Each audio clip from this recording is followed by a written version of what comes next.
மதுரை மீனாட்சி அம்மன் கோவில் குடமுழுக்கு நன்னீராட்டு பெருவிழா 17 ஆண்டுகளுக்கு பிறகு வரும் செப்டம்பர் மாதம் 17ஆம் தேதி காலை நடைபெறவுள்ளது. கோவில்களுக்கு 12 ஆண்டுகளுக்கு ஒருமுறை குடமுழுக்கு விழா நடத்தப்படுவது வழக்கம். இந்நிலையில் மதுரை மீனாட்சி அம்மன் கோவில் குடமுழுக்கு விழா கடந்த 2009ஆம் ஆண்டு ஏப்ரல் 8ஆம் தேதி நடைபெற்றது.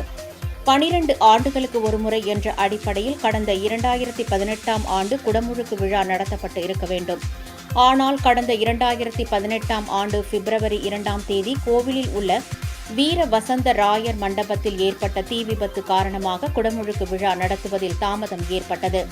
தற்போது வீர வசந்தராயர் மண்டபம் பழமை மாறாமல் 35.30 கோடி ரூபாய் மதிப்பீட்டில் சீரமைக்கப்பட்டு வருகிறது. இந்த பணிகள் இம்மாதம் இறுதிக்குள் நிறைவடையும் என்று எதிர்பார்க்கப்படுகிறது. இதையடுத்து குடமுழுக்கு விழா நடத்துவது தொடர்பான ஆலோசனைக் கூட்டம் அறநிலைத்துறை ஆணையர் அலுவலகத்தில் நடைபெற்றது. இதில் கூடுதல் தலைமை செயலாளர்கள் மணிவாசன், துரை, ஆணையர் ஸ்ரீதர் உள்ளிட்டோர் கலந்து கொண்டனர். கோவில் திருப்பணிகள் மற்றும் வீர வசந்தராயர் மண்டப பணிகள் இம்மாத இறுதிக்குள் நிறைவடைந்தாலும் சித்திரை திருவிழா உள்ளிட்ட அடுத்தடுத்து நடக்கும் கோவில் திருவிழாக்களுக்கு இடையூறு இல்லாத வகையில் வரும் செப்டம்பர் 17ஆம் தேதி குடமுழுக்கு விழா நடத்துவது என்று இந்த கூட்டத்தில் முடிவு செய்யப்பட்டது.